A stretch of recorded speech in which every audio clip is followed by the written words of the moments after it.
தம்பி கார்த்தி எப்படி இருக்கீங்க? நல்லா இருக்கேன். 1001 திரைப்படத்துல என்னுடைய ரசிகனா நடிச்சேன். பொன்னியின் செல்வன் திரைப்படத்துல நான் ரொம்ப ஆசைப்பட்ட வந்தியத்தேவன் கதாபாத்திரத்துல பல வருஷம் கழிச்சு அது உங்களுக்கு தான் அமைஞ்சது. நடிகர் சங்கத்துல நான் இருந்த பதவியில தான் நீ இருக்க. நமக்குள்ள எவ்வளவு ஒற்றுமை இல்லையா? உண்மையா சொல்லணும்னா அவங்க ஆசீர்வாதம் எப்பவுமே எனக்கு வேணும். நான் பல நாள் பல சோதனைகள் இருக்கும்போது உங்களை நினைக்காம போனதே இல்லை. அந்த ஷார்ட் டைரக்டர் ஆக்ஷன் சொல்றதுக்கு முன்னாடி ஐயா நீங்க உள்ள இருந்து நடிச்சுக்கங்கன்னு சொல்லிட்டு தான் ஒவ்வொரு ஷாட்லையும் நடிச்சிருக்கேன். ஸோ வந்து மானசீகமா நான் தலையிலிருந்து குண்டுகிட்டே இருந்திருக்கேங்கிறது தான் உண்மை. உங்களை வணங்கிட்டே தான் இருந்திருக்கேன். என்னோட ஆசீர்வாதம் உங்களுக்கு எப்பயுமே இருக்கும். என்னுடைய அன்பு தம்பி சிவகுமார் என்னுடைய மிகப்பெரிய ரசிகர். உங்க எல்லாருக்கும் தெரியும். நீங்க என்ன மாதிரி நடிக்க போறீங்கன்னு அவர்கிட்ட சொன்னதுக்கு அப்புறம் அவருடைய முதல் ரியாக்ஷன் என்னவா இருந்தது? வாத்தியார்னு ஏன் சொல்றாங்கன்னா, எத்தனை சூப்பர் ஸ்டார் வந்தாலும் எல்லாத்துக்கும் பாத போட்டு கொடுத்தது அவர் தான் வாத்தியார். அதனால அது பண்றப்ப ரொம்ப கேர்ஃபுல்லா இருக்கணும் அப்படின்னு சொன்னது. அண்ட் அதுக்கு எவ்வளவு மெனக்கெட்டு அப்பா கூட அவர் நடிச்சிருக்காரு. அப்ப சில ஆக்டர்ஸ் இருப்பாங்க, அவங்களுக்கு அடிக்கிற மாதிரி நடிக்கிற சீன் இருந்ததுன்னா அடிச்சிருவாங்க. அப்பதான் ரியலா இருக்கும்.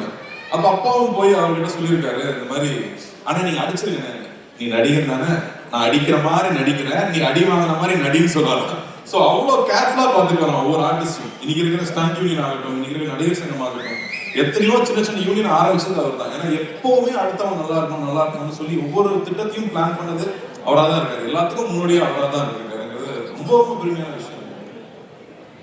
அதனாலதான் அவர் என்னைக்குமே இன்றும் மார்க்கெட்லாவே இருக்காரு. வாழ்த்துக்கள். நன்றி நன்றி.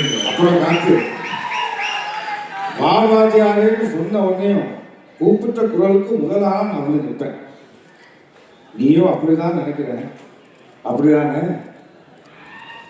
அவரை பார்த்து கத்துக்கிட்டாதவங்களே யாரும் இருக்க முடியாது. யாரு என்ன கேட்டாலும் இல்லைன்னு சொல்றதே இல்லை. அது 2-3 வகை சொல்லுவாங்களாம்.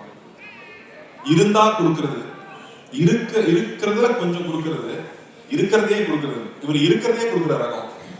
ஸோ அவங்க கிட்ட இருந்து தான் நிறைய கத்துக்கணும். எப்படி அடுத்தவங்களுக்கு செய்யணுங்கிறது அவங்ககிட்ட தான் கத்துக்கணும். ஸோ முடிஞ்ச அளவுக்கு உங்களை மாதிரியே யார் எந்த உதவி கேட்டாலும் இல்லைன்னு சொல்லாம நம்மளால முடிஞ்சதை செய்யணுங்கிறது உங்ககிட்ட கத்துக்கிட்டு இருக்காங்க.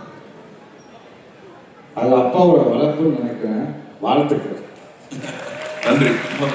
பாபாஜி திரைப்படம் மிகப்பெரிய பிளாக் பஸ்டர் அமைவதற்கு என்னுடைய மனமார்ந்த வாழ்த்துக்கள். தொடரட்டும் உன் பணி, மக்களுக்காகவே அர்ப்பணி, வாழ்க வளர. இங்க இந்த தருணத்துல எம்ஜிஆர் ஐயாவே வாழ்ந்துட்டு இருக்கிறவங்க நிறைய பேர் வந்திருந்தாங்க.